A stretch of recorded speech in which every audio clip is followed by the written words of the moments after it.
everyone, welcome. I am the Sports Judge. Thanks for the love and support. It's Taco Tuesday, as LeBron James would say. How's everyone feeling this morning? I hope everyone's doing well. I hope everyone out there is having a fabulous Tuesday.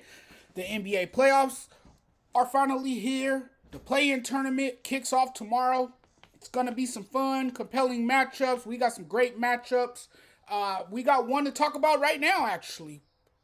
The one I'm looking forward to seeing is the Warriors versus the Sacramento Kings. I think that's going to be one hell of a series. I think that series has the makings to go very, very long. I think it will be a hard-fought series between both of those teams. You got talent on both of those rosters. Both of those teams are great teams. It's going to be a fun series to watch. And after missing the postseason for consecutive 16 seasons, the upstart Kings want to prove themselves. They want to prove that they belong on the same stage with the NBA's powers. And they look really, really good. It's been an impressive year for the Sacramento Kings. What a turnaround season it has been. They're back in the playoff picture. The Beam team lights up the beam outside their stadium every time they win. And, it's time to dust off those cowbells and pull those cowbells out of the closet because the Kings are for real. And the Warriors, man, the Warriors are the experienced team. It's inexperience versus experience. Both of these teams have high-flying offenses. Both of these teams are incredibly good on the offensive side of the floor. You look at what the Warriors have in their backcourt. They have one of the most prolific backcourts in the NBA. We know that about the Golden State Warriors, right? The Splash Brothers. You have Steph Curry and Klay Thompson. Klay Thompson has hit a lot of threes this season, and the wide array of talent has been on display this season. Like I always say, Steph Curry is the most pure shooter in the NBA. No question about it.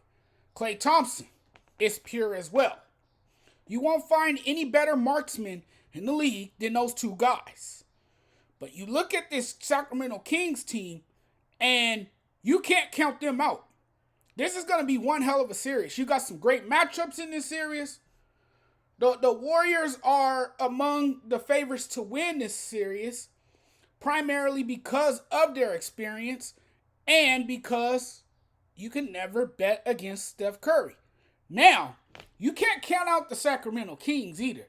There are some people who are taking the Kings to beat the Warriors.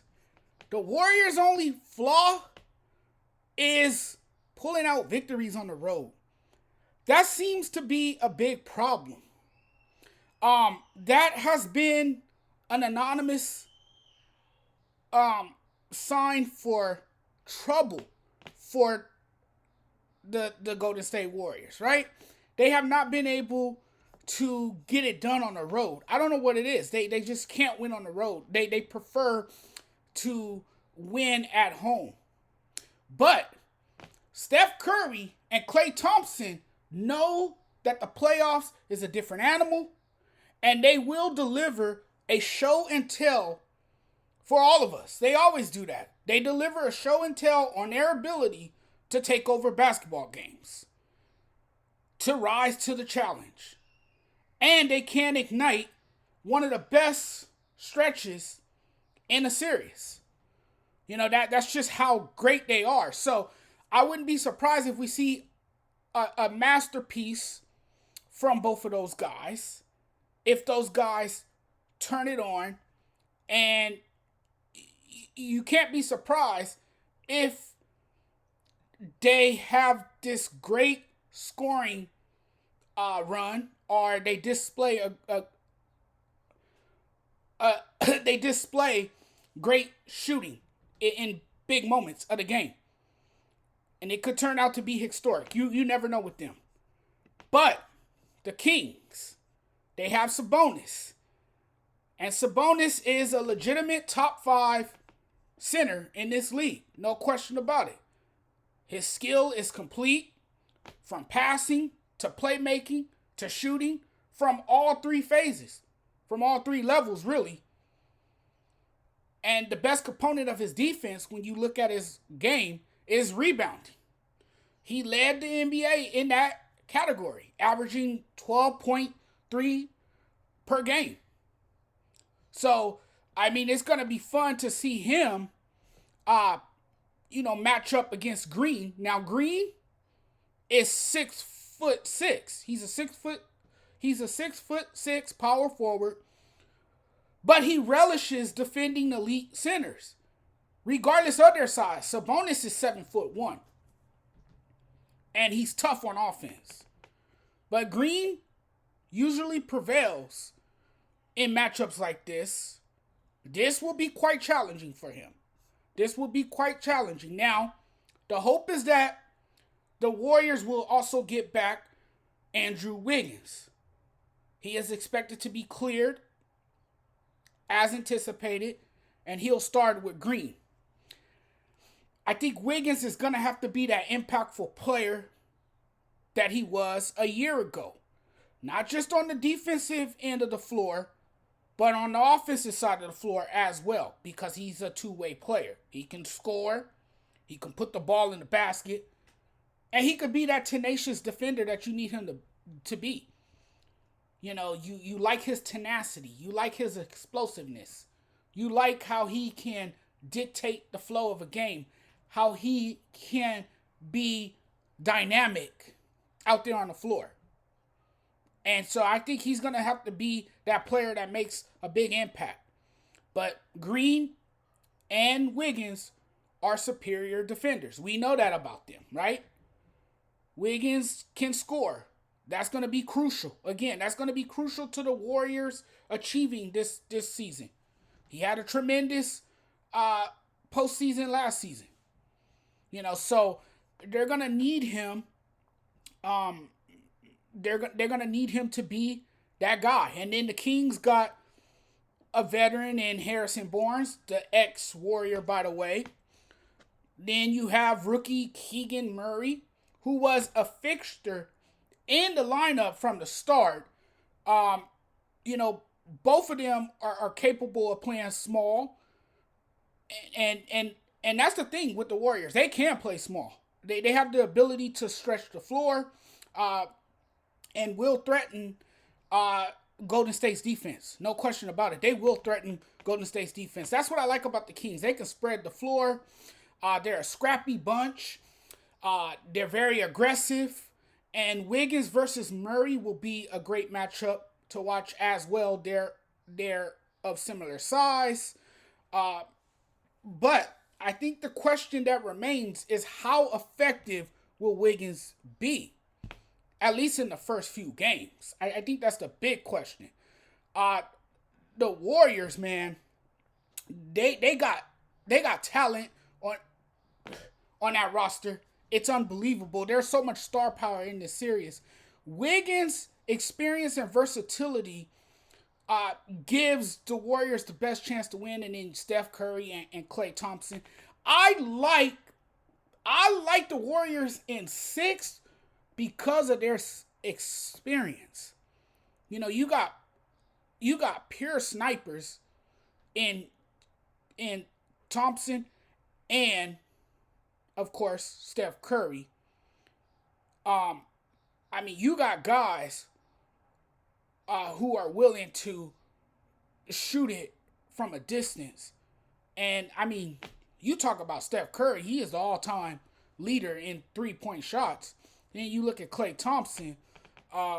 He is the 2022-23 season leader in three-pointers.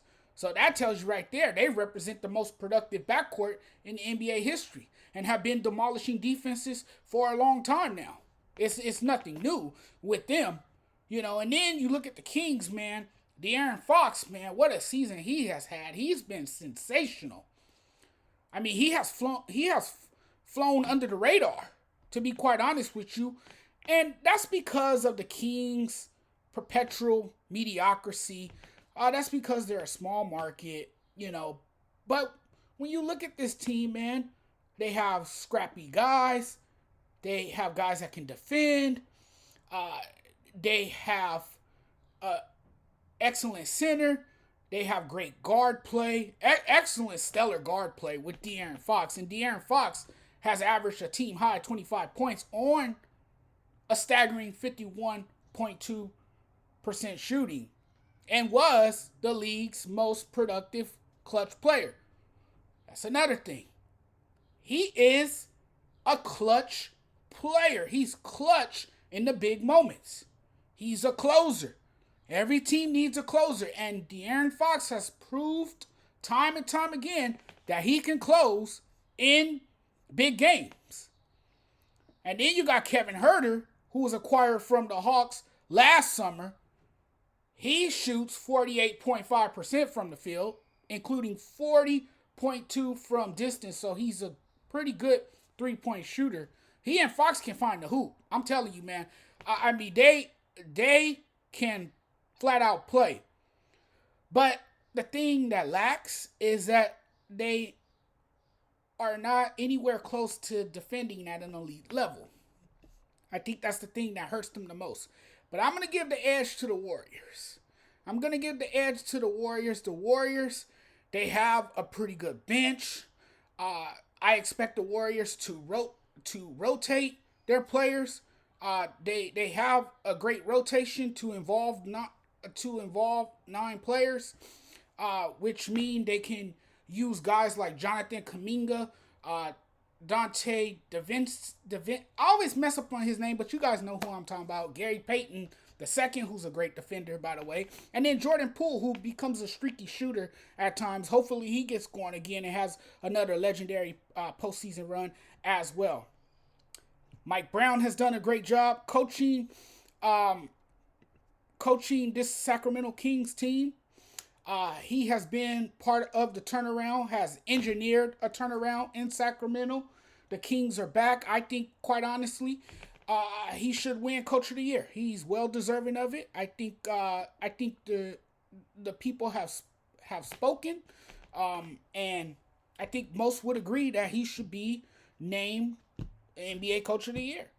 After this incredible run that the Kings have had this year and where they finish in the standings. And that's another thing. It's up for grabs this year.